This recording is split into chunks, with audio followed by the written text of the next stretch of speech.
Gallagher here. If you want to grow your channel quick and easy, subscribe and smash that notification bell, because I share with you all the tips, tricks, and strategies that I use to grow this dead channel from 0 to thousands of subscribers and became a YouTube partner in just a matter of months. Well, what's happening? So in this video, we're going to go over some pretty significant changes that have been made or are going to be made here on February 25th in regards to how YouTube will be administering their community guideline strikes. And yes, I only mentioned that it was regarding community guideline strikes and not copyright strikes. And that's because copyright strikes are handled completely separate from community guideline strikes, as copyright issues are legal in nature, and so YouTube has no choice in how those are handled. With community guideline strikes, however, these are under YouTube's control, as they are basically YouTube's own rules regarding how to properly use its platform in an acceptable manner.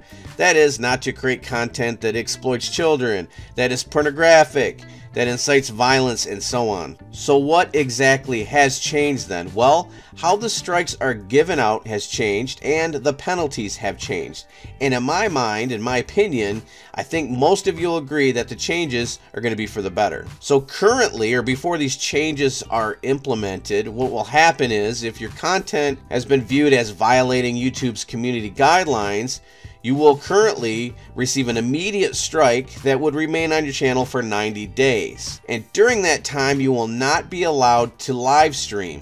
If you receive a second strike within that 90-day period, then they freeze your ability to post videos. And if you receive a third strike within the same 90-day period, well, that would result in your channel being taken down.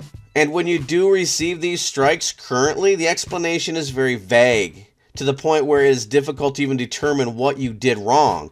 Which isn't good, because it makes it very difficult then for YouTubers to avoid making the same mistakes again. On February 25th, what will happen then is, rather than getting a strike, you will get a warning, which will have no impact on your channel. This is great because most people really don't intend to violate YouTube's community guidelines, and so getting an immediate strike and having it set on your channel for 90 days was believed to be a bit harsh, and I'm glad YouTube agreed and they have changed that. The reasoning will be much more complete and clear as well, so that it will be easy for YouTubers to understand what they did, and so they can avoid making that mistake again in the future.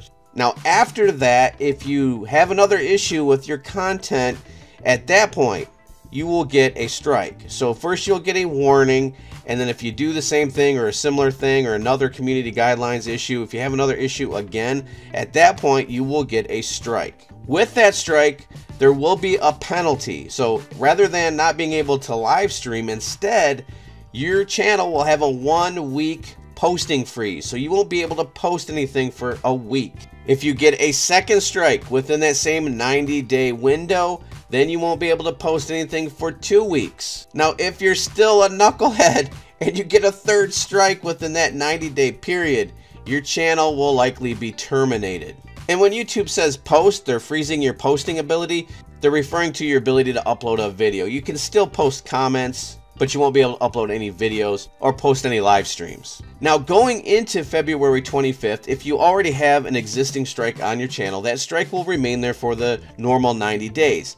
However, if you have another issue with your content, you will at that point receive a warning. And so going forward, the new rules will apply to you. So some people may agree or disagree with me, but I think that this new system is better. I like the idea of getting a warning instead of a strike. Some people might find it harsh that once you technically get your first strike, you are automatically unable to post for a week. But I still think that's fair, considering you're getting a warning first. And under the old system, when you got the strike, you couldn't live stream for 90 days. So that's not the case under this new system. I also like the fact that they're going to be much more descriptive in what exactly you did to violate their community guidelines. So all in all, I think the changes are for the better. Let me know what you guys think in the comments below. I think it's good news overall, so I thought I'd share it, let you guys know the updates. So I wanted to get this out there really quick. Obviously you can look this up and get more information for yourself, but those are the major points. So that said, I'm going to wrap this up, and I will see you in the next video.